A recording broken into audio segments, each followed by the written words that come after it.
Welcome back, everybody. Thank you guys for tuning in. I hope you're having good luck with your gardening and all of your projects. And without further ado, let's get to today's project.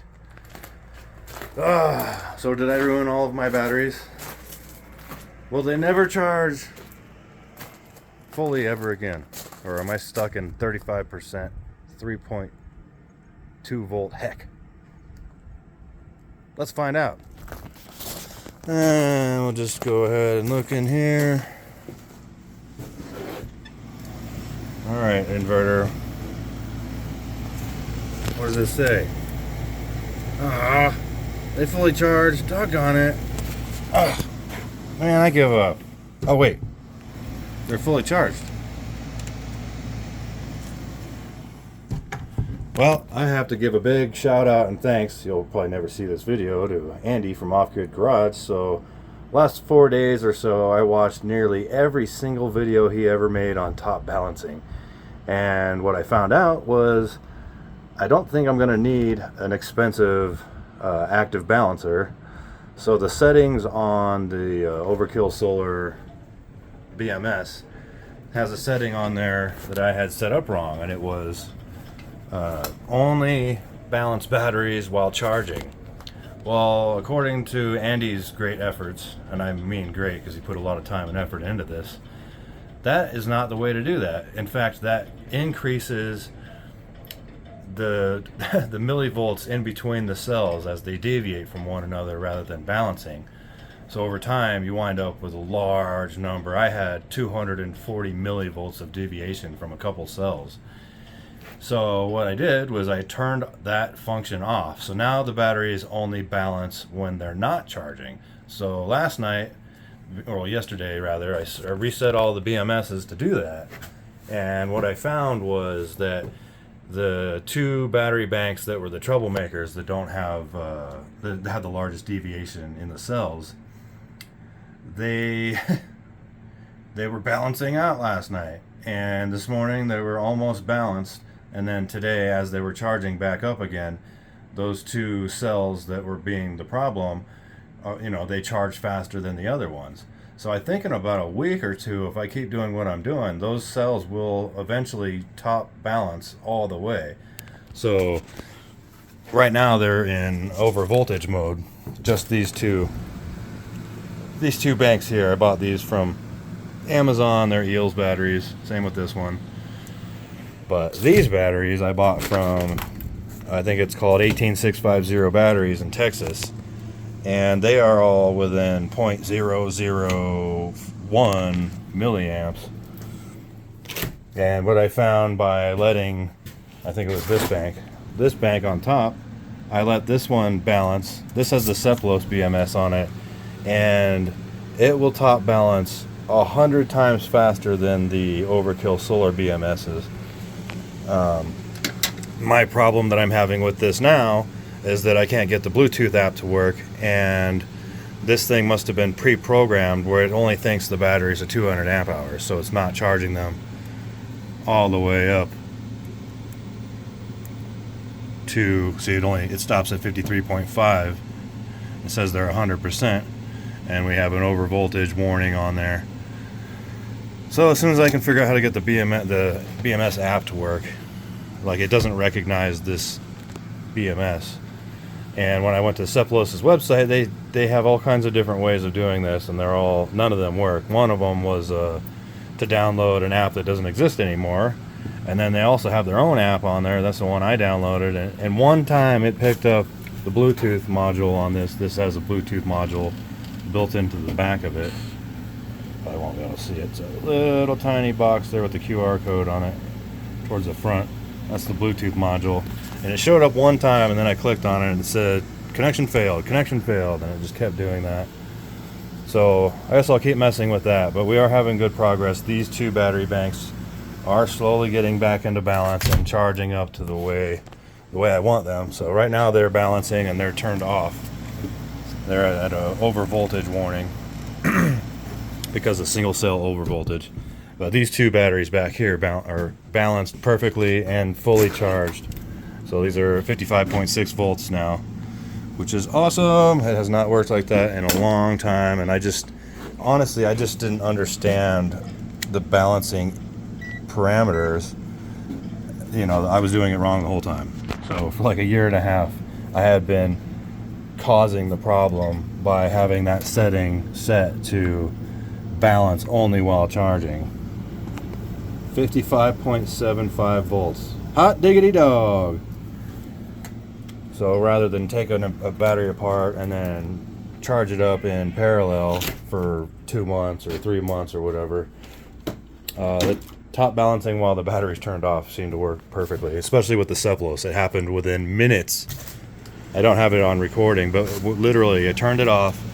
I disconnected the battery power, the charger, because this was I had taken this out and was starting to charge it up and top balance it, but it was taking way too long.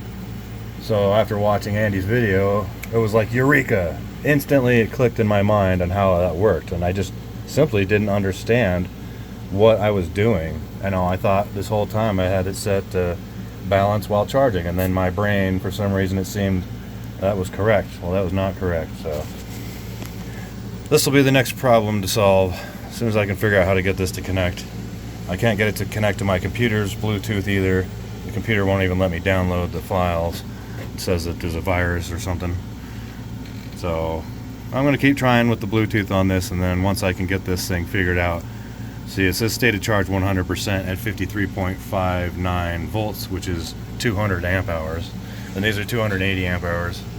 So I know that the instructions say you have to fully charge and fully discharge the batteries, but if this thing is preset at 200 amp hours, it's not going to fully charge the battery anyway.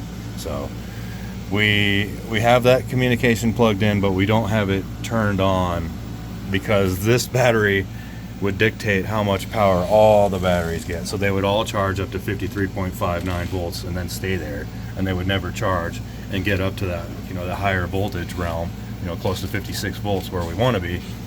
55.7, I think, is where I have the Overkill Solar set, so they're not maxing out. We're not charging the batteries up, more than their actual, like, 80% of their total capacity. So in theory, that should make the batteries last longer, since we're not filling them all the way up, and we're also not draining them all the way down, which over time would reduce the longevity or the lifespan of those batteries. So I don't want to ever have to buy any more batteries ever again. These things cost a lot of money. They're way, way more expensive than, I guess, maybe not. I don't know. The equivalent amount of power we have versus lead acid batteries, it would probably fill up this half of the shipping container if I wanted as much power as we have right now. And what's cool is the inverter. See, it looks like it's only pulling in 3,200 watts of power from the solar. That's all I'm using. See, there's no power going to the batteries. They're charged, except for the ones that are in overvoltage single cell protection. And then the only power that's coming out is what we're using as far as air conditioning. And that's a very small amount of our total solar input that we could have. So we have 3 air conditioners running and a crock pot right now. And we're at 3,263 watts. And if I was to be so bold, I could go turn the freeze dryer on too, but I want to make sure I get all the batteries topped off first. So it may take another week for these guys to... Basically what happens is they charge up, 1 or 2 of the cells gets charged up faster than the rest, and then they shut off, and then they slowly level back out, and then once they're level again, they will start to charge again. So what I think I'm going to do is I'm going to get all the other 2 Seploses hooked up, because it seems like the Seplos's passive balancer is a lot faster than the Overkill Solar's passive balancer. We don't have any active balancers. I nearly pulled the trigger on the knee active balancer. It was like $700, and if I can do this without spending a $700 on an active balancer, we're going to do that. Now if I have to and this doesn't work, we'll get one and we'll just swap it from the battery packs. These cheaper, well, they're not cheap, these are really expensive batteries. They were like $275 or something like that when I first bought them. Now they sell them for $90. Go figure. So if I had to buy some more battery banks, which I don't think we're going to need, I think we have more power than we will ever use out here, even when the house is built and things like that. But yeah, excellent news. It makes me so happy. We were gone We got back home what, 12 o'clock, 12:30, and two of the main battery banks were fully charged. So we'll see what happens with the Overkill Solar BMSs.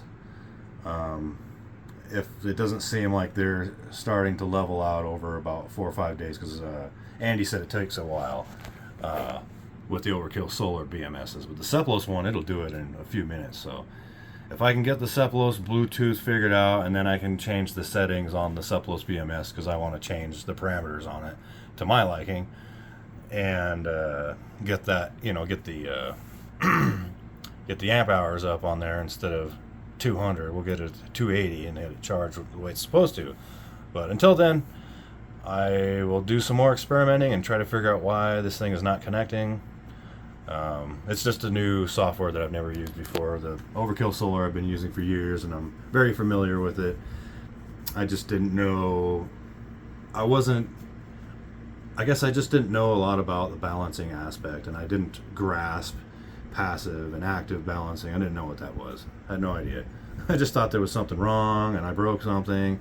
No, I just didn't know what the heck I was doing. So we'll leave it at that, you guys. Thank you guys for tuning in. If you have any questions or comments, pop those in down below. Give us a thumbs up, hit that like button, and keep building. And as always, try to be good to each other. Some of us aren't here for very long, and a little bit of kindness will go a long way. So God bless you all, and peace.